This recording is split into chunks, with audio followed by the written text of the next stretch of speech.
Bismillahirrahmanirrahim. Assalamualaikum warahmatullahi wabarakatuh. Waalaikumsalam. Warahmatullahi wabarakatuh.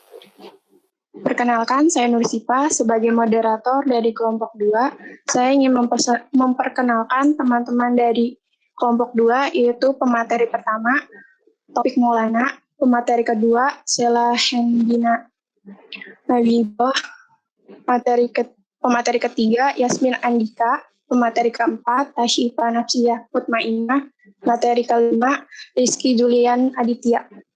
Kami ingin mempresentasikan materi tentang penulisan kata.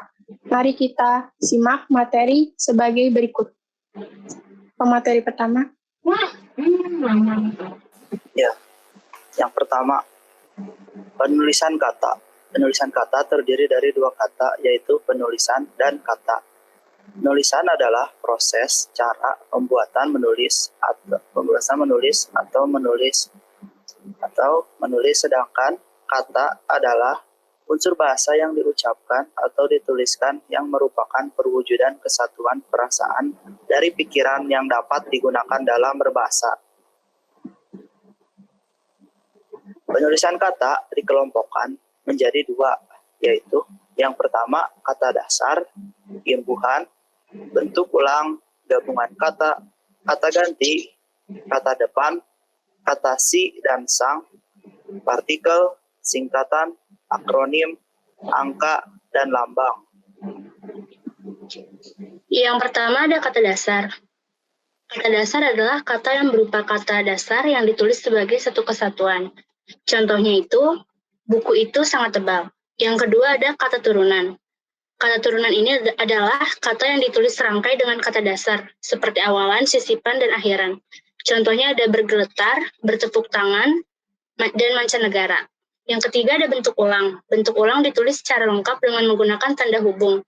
Contohnya anak-anak dan sana-sini. Yang keempat ada gabungan kata. Gabungan kata disebut juga dengan kata majemuk. Contohnya duta besar, orang tua, dan ibu kota. Yang kelima ada kata sing dan sang, ditulis secara terpisah. Contohnya itu sang buaya kepada si kancil. Yang keenam ada partikel. Partikel seperti lah, kah, dan tah ditulis serangkai. Contohnya bacalah, siapakah, apatah.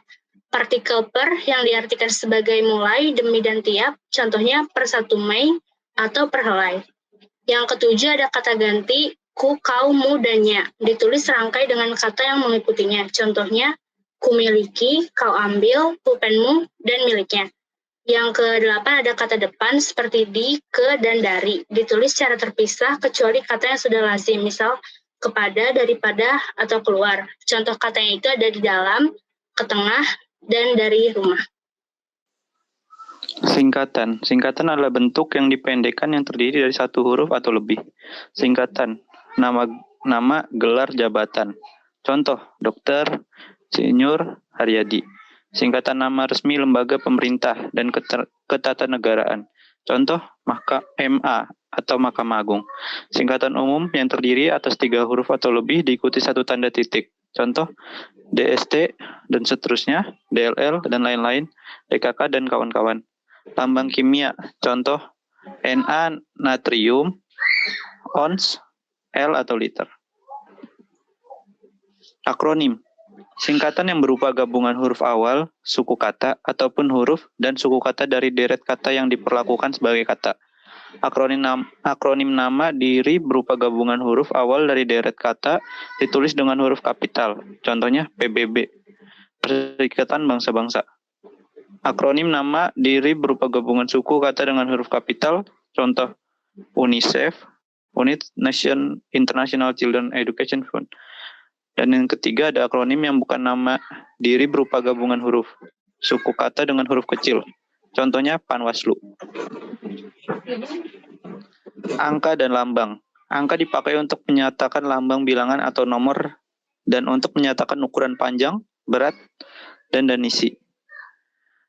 Penulisan lambang bilangan yang dapat dinyatakan dengan 1 atau 2 kata ditulis dengan huruf. Contoh 15, 70, 19, 45-an. Yang kedua, lambang bilangan pada awal kalimat ditulis dengan huruf. Contoh 2, belasan, dan puluhan. Cara penulisan kata yang benar. Awalan di dan ke ditulis serangkai dengan kata dasarnya. Yang benar itu dikelola tanpa spasi. Yang salah dikelola dinya di spasi. Yang kedua, gabungan kata yang salah satu unsurnya merupakan unsur terikat, ditulis serangkai. Yang benar itu non-kolaborasi. Non-nya tanpa spasi, yang salah non-kolaborasi. Non-nya di spasi. Yang ketiga, ada bentuk terikat yang diikuti oleh kata yang huruf awalnya kapital di antara kedua unsur tersebut itu diberi tanda hubung strip.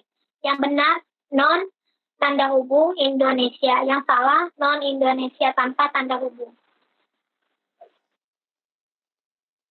Berikutnya kata ulang ditulis dengan menggunakan tanda hubung di antara kedua unsurnya. Yang benar itu anak-anak, itu menggunakan kata hubung. Yang salah itu tidak menggunakannya. Berikutnya ke depan di dan ke ditulis terpisah dari kata yang mengikutinya. Yang benar itu di rumah, itu di-nya itu dipisah sama rumah. Yang salahnya itu di rumah digabung. Selanjutnya itu ada kata sandang. Si ditulis terpisah dengan kata yang mengikutinya. Yang benar itu si pengirim. Yang si-nya itu dipisah sama pengirimnya. Kalau yang salah itu digabung. Selanjutnya itu ada partikel per, berarti tiap dan mulai tulis terpisah dari bagian yang mengikutinya. Yang benar itu 1 per 1 turun. Itu pernya itu dipisah sama 1. Jadinya kalau salah itu 1 per 1 turunnya digabung. Selanjutnya itu ada singkatan umum yang terdiri atas 3 huruf atau lebih diikuti 1 tanda titik. Yang benar itu SDA. Kalau yang salah itu menggunakan tanda titik yaitu S titik D titik A. Berikutnya itu ada lambang kimia, singkatan satuan timbangan dan mata uang tidak diikuti dengan tanda titik. Yang benar itu CM, Rp. Yang salah itu menggunakan tanda titik yaitu CM titik Rp. Baik, kesimpulannya berdasarkan apa yang tertera dalam ejaan bahasa Indonesia yang disempurnakan, yang termasuk dalam penulisan kata yaitu kata dasar, kata turunan, ulangan, gabungan kata, kata ganti, kata depan, kata si, dan kata sang, partikel kata, singkatan, cara-cara untuk menjadikan penulisan kata yang baik dan benar. Untuk penulis kata yang benar, kita dapat berpedoman pada EYD Bahasa Indonesia. Baik, demikianlah materi yang dapat kami sampaikan. Kurang lebihnya mohon maaf. Jika ada pertanyaan, silakan dicantumkan pada kolom komentar.